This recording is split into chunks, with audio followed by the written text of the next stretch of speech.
Good morning, Hank. It's Tuesday, December 18th, and this is what the most discussed page of YouTube looks like. Nerdfighter, Nerdfighter, Nerdfighter, Nerdfighter, Nerdfighter, Nerdfighter, Nerdfighter, Nerdfighter, Nerdfighter, Nerdfighter. Mike Huckabee. Hank, it's Question Tuesday, the day that I answer real questions from real Nerdfighters, but before I do that, I need to answer some questions related to the secret project. What do you think of the secret project? There was a moment yesterday in the middle of watching hundreds of videos and talking about them with thousands of Nerdfighters where I thought that other than my wedding day, this was the happiest I'd been since I was like 7. I mean, the last thing that made me this happy was probably Fraggle Rock. It's just so amazing to see all these people come together to support each other and all these worthy organizations. Thank you, thank you, thank you. And watch the videos, find charities you like, and support them. Is there going to be a punishment before the end of the year? Yes! Hank actually communicated with me in the comments of Naltz's video yesterday! And so now we get to punish Hank! Merry Christmas, me! Nerdfighters, we don't have much time, so I need you to suggest punishments and lots of them in the comments. Hank, it's gonna hurt so bad. You know how creative the Nerdfighters are. Now onto the rest of Question Tuesday. If a Nerdfighter falls in the forest and there's no one there to hear her fall, is she still made of awesome? That's an excellent question and very plausible because everyone knows that 1, Nerdfighters are clumsy, and 2, we do spend a lot of time alone. The answer is that Nerdfighters are made out of even more awesome when they act Nerdfighterly when no one is watching. What's your favorite type of muffin? Blueberry. What's the meaning of life? Other people. What unit is awesome measured in? Is it kilosweets or kilocools? I think there's too much awesome for it to be kilo anything. I think it has to be gigacools. Ralph and Wayne can each cut down 5 trees in 2 hours if they work together. How fast does each person cut down trees if Ralph takes 20 minutes longer per tree than Wayne? Ralph takes an hour, Wayne takes 40 minutes. Hey, is this 8th grade mathematics?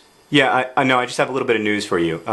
You've been pwned. What single book benefits most from having In Your Pants added to the title? I believe that would be the Flannery O'Connor classic, Everything That Rises Must Converge. In your pants. Will you please shave? Sure. Do authors really put as much symbolism into their books as English teachers seem to think you guys do? Yes, we really do, I promise. But the thing is, even if we didn't, it wouldn't really matter because the reading experience would be equally rich with or without authorial intent. What I'm saying is that if 10,000 monkeys writing at 10,000 typewriters happened to type out Hamlet, Hamlet would still be a really good play and a really rewarding thing to spend your time with. Should I buy your books? Is the kind of question that's sure to get you featured on Question Tuesday. And yes. Is your book looking for Alaska based on real-life experience? Yes and no. What is the book you most wish you'd written? Huck Finn? Who the F is Hank? Hank is a small island in the Pacific Ocean. First colonized by the Spanish in 1521, Hank is today known primarily for his beautiful coral reefs and large American military presence. Do you believe in the paranormal? I'll tell you one thing, I don't believe in the normal. If a monkey with a lightsaber battled a lemur with a lightsaber, who would get pwned? Frankly, I find it very difficult to imagine a situation in which either the lemur or the monkey emerges from that battle unscathed. I mean, you have to remember that monkeys and lemurs don't know what lightsabers do, they don't know how they function, and they don't know what happens to you if you get in the way of its light beam. Honestly, what your question makes me think is that we need to get to work on monkey-proofing our lightsabers. If you and Hank found yourselves trapped in a 2 meter by 2 meter white room with no food or drink, who would get eaten first? I have a couple questions about your question. The first is, are you implying that someone would get eaten second? Furthermore, a 2 meter by 2 meter room only has 2 dimensions, and that means that we would only have 2 dimensions. Now, I'm not an expert in 2-dimensional people, but my suspicion is that they don't need food or drink in order to survive, so no one would have to eat anybody. If you had a medieval battle cry, what would it be? Nerdfighters, tonight we dine in front of the TV while watching Battlestar Galactica. But tomorrow we dine on pizza while discussing Hank's punishment in the comment section. Hank, I want to say thanks again to everyone who participated in the project. Nerdfighters for the win! And I'll see you tomorrow.